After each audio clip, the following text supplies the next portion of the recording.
BJP की राष्ट्रीय उपाध्यक्ष बेबी रानी मौर्य की चुनावी राहों में कांटे बिछा दिए हैं अरुण कांत कठेरिया। और अरुण कांत कठेरिया का परिचय है कि वो बीजेपी से 3 बार जो सांसद रहे हैं फिरोजाबाद से, प्रभुदयाल कठेरिया उनके बेटे हैं। और ऐसे में खुलकर जो बगावत है वो सामने आ चुकी है और आज निर्दलीय पर्चा भरा है। सबसे पहले प्रभुदयाल जी आपसे ही बात करेंगे कि लगातार आपने फिरोजाबाद की राजनीति में झंडा बुलंद किया और आगरा की राजनीति में अब आप लगातार एक्टिव हैं। आप आगरा ग्रामीण से अपने बेटे के लिए टिकट मांग रहे थे, पार्टी ने नहीं दिया, तो क्या किस तरह से अब आप आगे क्या रहने वाला है, कैसे चुनाव प्रचार रहेगा? दो बातें हैं।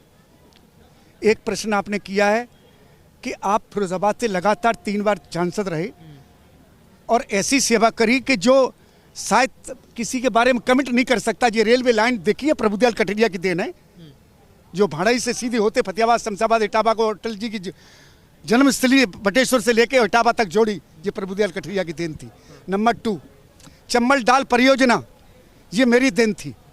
और जहाँ स्मॉल स्केल इंडस्ट्री बर्बाद हो गई है, माननीय सुप्रीम कोर्ट ने जो आदेश किए थे, सारा ताजमहल की वजह से बंद कर दिया गया था, तो वहाँ से गुजरात से पाइपलाइन लगा के गैस दी अपने क्षेत्र के लिए और जनता के लिए, विकास के लिए, सुख दुख दर्द में सदा मैं मौजूद रहा। फिर ऐसी हमने गलती क्या की? काहे की सजा दे रही है पार्टी? 12 में टिकट मांगा नहीं दिया, 14 में टिकट मांगा नहीं दिया, 17 में टिकट मांगा नहीं दिया, 19 में टिकट मांगा नहीं दिया। उपेक्षा हो रही है कठेरिया समाज की। कठेरिया समाज की उपेक्षा है तो कठेरिया प्रभुदयाल की, दोनों की। मेरे समाज की उपेक्षा, मेरी उपेक्षा होगी तो वो जनता जवाब देगी। वो मैं दे चुका हूँ, 2004 में भी दे दिया था मैंने, पूर्वी पे गुनाह धर के दे दिया था मैंने, देख लीजिए आप। 5 साल से लगातार आप आगरा ग्रामीण में एक्टिव हैं, लगातार आप टिकट के लिए कह रहे थे कि हम जरूर मिलेगी टिकट। 25 गांव का दौरा कर चुका हूँ, बाप बेटा दोनों जने। अब उसके बावजूद भी ऐसी क्या बुराई है हमें? क्या लग रहा है? बेबी रानी मौर्य के खिलाफ आप चुनाव लड़ रहे हैं, हम जिस पार्टी से। हाँ, बात बेबी रानी मौर्य जी की नहीं है, वो हमारी आदरणीय नेता हैं और मैं उनका आज भी सम्मान उतना ही करता हूँ जितना मैं कल करता था। मगर परंतु मेरा तो सिर्फ इतना कहना है कि जितना भी मैंने गांव घूमे, मैंने गली गली घूमी, आगरा 90 ग्रामीण में, मैं आपको ये भी बता सकता हूँ कि किस गाँव की, किस ग्राम पंचायत की कितने मजरा हैं। और उसके उपरांत बेबी रानी जी को पता है कितने मजरे? ये मैं नहीं कह सकता, ये आप उनसे पूछ सकते हैं। चलो छोड़ो, ये आप उनसे पूछ सकते हैं, वो हमारी राष्ट्रीय नेता हैं, मैं उस बारे में नहीं बोल सकता। मगर मेरा सिर्फ कहना इतना था कि पार्टी ने अगर थोड़ा बहुत भी अगर देखा होता, मैंने लगभग 1 साल मैंने पूरी मेहनत करी है और जितने भी सर्वे गए हैं पार्टी के द्वारा भी, उसमें भी मेरा नाम गया। एक सवाल ये भी है कि अनुसूचित जाति वर्ग में तमाम जातियां हैं, लेकिन जाटव जाति पर बीजेपी का फोकस है, अन्य लोगों की उपेक्षा हो रही है, जबकि बाकी जातियां ट्रेडिशनली बीजेपी को वोट करती रही हैं। ये तो कहते हैं कि बीएसपी का कोर वोटर रहा है। ये बिल्कुल सत्य बात है। 2017 में भी जो प्रचंड बहुमत से जो सरकार आई थी, उसका एक मुख्य मुद्दा था, ये था कि अनुसूचित जाति की जितनी भी जातियां हैं, सबने एक मुश्त होकर वोट डाला था भारतीय जनता पार्टी को। और मेरा तो सिर्फ अपनी पार्टी से इतना कहना है, जो व्यक्ति ऊपर बैठे हुए हैं और पार्टी को गुमराह करने का प्रयास कर रहे हैं, उनको सिर्फ मेरा यही कहना है कि पार्टी को आप गुमराह ना करें, नहीं तो पार्टी को आप बिल्कुल धरातल में लेके चले जाएंगे। अनुसूचित जाति की और भी जातियां हैं जो भारतीय जनता पार्टी से आज से नहीं कई वर्षों से जुड़ी हुई हैं, और यकीन मानिए भारतीय जनता पार्टी की सरकार दोबारा तभी आ पाएगी जब इन जातियों को जब सम्मान मिलेगा। आगरा जिले के अंदर में आगरा के 9 विधानसभा सीट आती हैं, जिसमें से 2 सुरक्षित सीटें हैं, आगरा कैंट और आगरा ग्रामीण। दोनों सीटों में सिर्फ एक ही समाज के व्यक्ति को क्यों?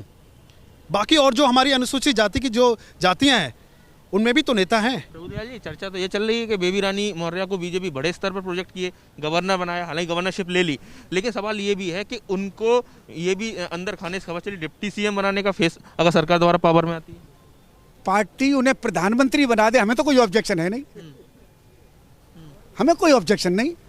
हम तो सिर्फ पार्टी अन्याय करेगी तो पार्टी के खिलाफ बगावत है, और मेरे साथ अन्याय हो रहा है। सब्र का बांध टूट गया है। 12, 14, 17, 19, हाँ, पीछे कुछ बीजेपी कमजोर थी, तब आप सांसद लगातार चुने जाते रहे। तब का सांसद हूं जब 2 सांसद थे, और तब आदरणीय मोदी जी की हवा नहीं थी, तब कार्यकर्ता के और जनता के बलबूते पे जीत के आते थे हम लोग। लहर के आप नेता नहीं है? लहर का नेता नहीं हूं, और आज भी लहर का नेता नहीं हूं। पीड़ा बहुत ज्यादा है, आउट ऑफ लिमिट। और जो कहा करके दिया मैंने, और मैंने कहा जो अब जो 3 बजे आप आते हैं तो जो बच गई है वो हम बता देंगे आपको। तो आप समझ सकते हैं प्रभुदयाल कठेरिया एक कद्दावर कहा जाए राजनीतिक शख्सियत हैं इस पूरे बेल्ट के, और ऐसे में 3 बार वो सांसद रहे, लेकिन अब वो चाहते हैं कि उनका जो उत्तराधिकार है, राजनीतिक उत्तराधिकार, उनको बेटे को दिया जाए, लेकिन बीजेपी ने नहीं टिकट दी है, खुलकर बगावत पर उतर आए हैं। और ऐसे में जो कांटे बिछ रहे हैं वो बेबी रानी मौर्य के लिए बिछ रहे हैं, क्योंकि आगरा ग्रामीण में लगातार वो यहाँ से एक्टिव रहे हैं। वहीं जो वहाँ से कांग्रेस प्रत्याशी उपेंद्र सिंह 2 बार वहाँ से लड़े हैं, हारे हैं, एक मजबूत कहा जाए उन्होंने भी अपना बेस बना रखा है इसके साथ ही, और एसपी और आरएलडी मिलकर वहाँ से चुनाव लड़ रही है। तो बेबी रानी मौर्य एक कहा जाए बीजेपी का बड़ा फिगर, लेकिन जिस तरह से जो चुनावी बिसात में कहा जाए जिस तरह से जो मोहरे फिट किए जा रहे हैं उससे लग रहा है कि बेबी रानी मौर्य को आगरा ग्रामीण से जीत पाना इतना आसान नहीं होगा। आगरा से विपिन उपाध्याय, एबीपी गंगा।